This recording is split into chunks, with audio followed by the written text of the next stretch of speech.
The crane stopped moving. If you live in Toronto, you've probably noticed it without naming it. The skeleton towers downtown that haven't gained a floor in months, the sales centers with the lights off, the starting from banners nobody's bothered to take down. In 2025, Greater Toronto recorded 62,433 home sales. That's the lowest number this city has seen since the year 2000, a quarter century. And the reason matters more to your future than the number does, because what's happening underneath it is quietly building a problem this city won't feel until it's too late to stop. Start with what the real estate board itself put in writing. TRREB's year-end report, sales down 11.2% from 2024. New listings up over 10% to 186,753. So you had a flood of homes for sale and a drought of people willing to buy them.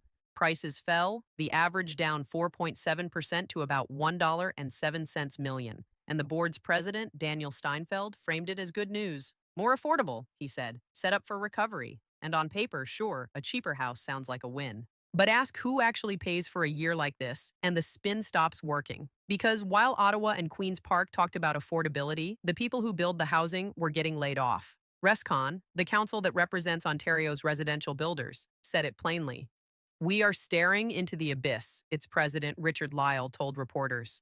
We're in the process of laying off thousands of people right now. Toronto has lost an estimated 34,600 construction jobs since late 2023. Unemployment in the trades hit 10%. That's not a forecast. That's already on the record. And here's the part that should actually worry you, whether you rent, own, or are still saving. The condo collapse underneath the headline number. The resale slump was bad. The new construction story is worse. According to Urbanation, developers sold just 1,599 new condo units in all of 2025, the lowest level since 1,991. Read that again. In a metro of nearly 7 million people, fewer than 1,600 new condos sold in an entire year. Condo construction starts in the city fell to their lowest since 1,998. Developers canceled 28 projects, over 7,000 units that will now never exist. More than 8,200 finished units are sitting unsold, with prices already down 20% from the peak. So what does that actually cost you? That's the part nobody at a ribbon cutting wants to do the math on, because condo towers take 3 to 5 years to build. The units that should hit the market in 2028 and 2029 needed to break ground in 2024 and 2025, and they didn't. Mike Moffat of the Missing Middle Initiative said it directly. We're not going to see much new inventory for years, and that's going to cause problems. CMHC's lead GTA economist expects condo starts to stay extraordinarily low. Translate that out of economist speak. The crash of 2025 is engineering the shortage of 2028 to 2030. Here's what that means at your kitchen table. If you're a tradesperson, the work is already gone. That's the thousands ResCon is cutting right now. If you rent, you're competing for an apartment in a city that just stopped building the supply that was supposed to ease your rent.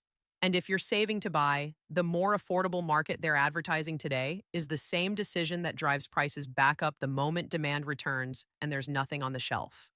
The bill doesn't come due in this news cycle. It comes due in 3 years, and it lands on the people who had the least say in any of it.